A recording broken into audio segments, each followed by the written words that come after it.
Assalamualaikum warahmatullahi wabarakatuh. Yang saya hormati Ibu Naila Riza Umami, MPD, selaku dosen pengampu mata kuliah Ekonomi Pendidikan, dan teman-teman semua yang saya sayangi dan saya banggakan. Di sini saya Lenita Putri Sukmila dengan NPM 21187203059. Ini saya bertugas sebagai moderator dari kelompok 5. Tidak lupa, saya akan perkenalkan anggota kelompok saya. Yang pertama, Gandhi Setia Bimantara dengan NPM 21187203002. Yang kedua, Kaumerul Afnandi dengan NPM 21187203003. Yang ketiga yaitu Widyawati Muktini Wicak dengan NPM 21187203019. Kelompok kami akan membahas materi tentang teori human capital dan cost benefit dalam pendidikan. Langsung saja, yang pertama, investasi dapat dilakukan bukan saja pada fisik, tetapi juga pada bidang non-fisik. Investasi fisik meliputi bangunan pabrik dan perumahan karyawan, mesin-mesin, dan peralatan, serta persediaan atau bahan mentah, barang setengah jadi, dan barang jadi. Investasi non-fisik meliputi pendidikan, pelatihan, migrasi, pemeliharaan kesehatan, dan lapangan kerja. Sumber daya manusia sebagai salah satu faktor produksi selain sumber daya alam, modal, entrepreneur untuk menghasilkan output. Semakin tinggi kualitas sumber daya manusia, maka semakin meningkat pula efisiensi dan produktivitas suatu negara.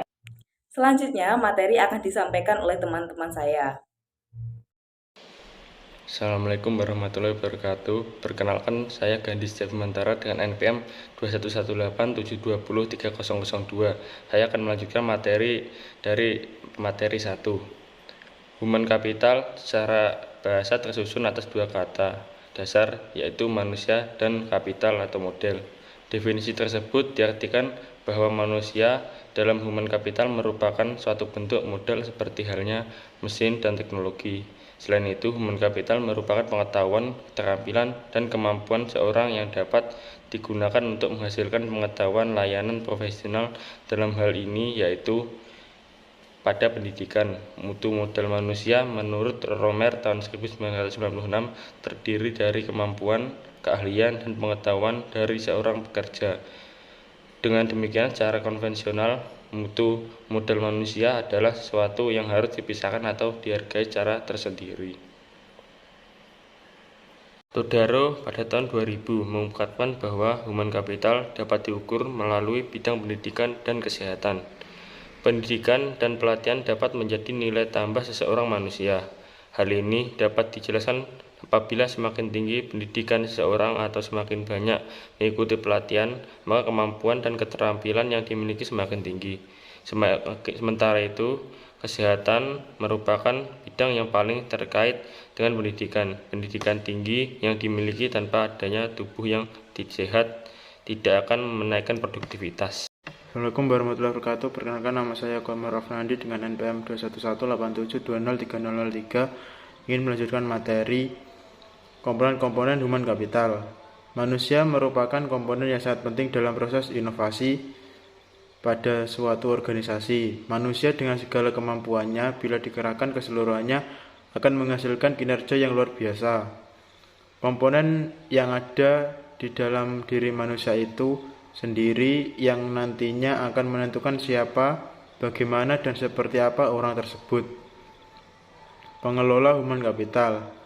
Tiap teori modern untuk melakukan pengelolaan realitas baru dalam human capital adalah cara berpikir dan berperilaku yang baru, yang radikal, sangat dibutuhkan pada kondisi perubahan lingkungan organisasi, masyarakat, maupun individu.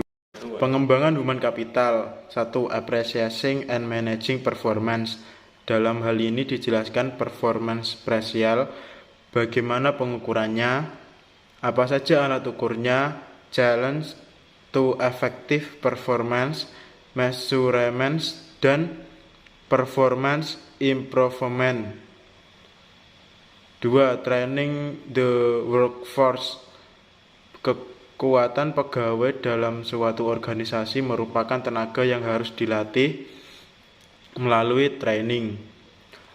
karena human merupakan faktor yang menjadi modal utama dalam suatu organisasi dan mempunyai jiwa yang sangat kompleks untuk dipahami.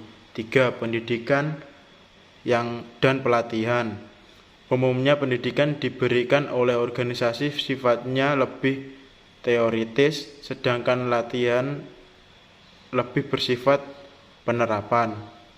Hal ini membantu para pegawai dalam mengembangkan berbagai keterampilan tertentu yang memungkinkan untuk berhasil pada pekerjaan saat ini. Ada beberapa persoalan pengukuran pembentukan human capital menurut pendekatan dasar biaya. Ukuran-ukuran pembentukan kapital neto menemui beberapa kesulitan, antara lain: A. Berkenan dengan masalah kompleksnya hubungan antara konsumsi dan investasi. B. Berkenan dengan bagaimana memperlakukan pengangguran dalam memperkirakan opportunity cost. Perkenalkan, nama saya Widiawati Mukdini Wicak dengan NPM 21187203109. Selanjutnya saya akan melanjutkan ke materi berikutnya. Biaya pendidikan merupakan salah satu komponen penting dalam penyelenggaraan pendidikan. Hampir seluruh proses tidak dapat terlepas dari peran pembiayaan. Secara umum, biaya yang dibutuhkan dalam pendidikan adalah berkaitan dengan pembiayaan untuk memfasilitasi kegiatan belajar, proses manajemen, persediaan sarana fisik, serta gaji pendidik dan tenaga kependidikan. Biaya pendidikan dalam cost-benefit analysis. Konsep biaya pendidikan ada dua hal penting dalam kajian cost-benefit analysis. Menurut Irianto 2011, dua hal penting adalah biaya pendidikan secara keseluruhan dan biaya satuan. Biaya pendidikan secara keseluruhan meliputi gaji pendidik, gaji tenaga administrasi, bahan penunjang PKBM, kemudian kegiatan ekstra yang dikeluarkan dalam tahun anggaran. Sedangkan pembiayaan satuan merupakan ukuran yang menggambarkan seberapa uang yang dialokasikan sekolah secara efektif untuk kepentingan murid dalam menempuh pendidikan. Fungsi cost-benefit analysis. Pendekatan cost-benefit analysis dalam perencanaan pendidikan lebih bersifat ekonomi. Menurut Fatah 2012, kegunaan analisis dalam perencanaan pendidikan adalah: yang pertama, menguji economic feasibility dari suatu rencana ekspansi, proposal, atau target. Kemudian yang kedua, memprediksi tingkat biaya pendidikan di masa datang. Kemudian yang ketiga, memperkirakan bagaimana biaya untuk berbagi kebijakan dan reformasi atau inovasi dalam pendidikan. Kemudian membandingkan keuntungan berbagai alternatif proyek. Dan yang terakhir ada meningkatkan efisiensi penggunaan sumber daya. Ya, itu tadi materi yang disampaikan oleh teman-teman saya. Semoga bermanfaat. Mohon maaf jika kami ada salah kata. Wassalamualaikum warahmatullahi wabarakatuh.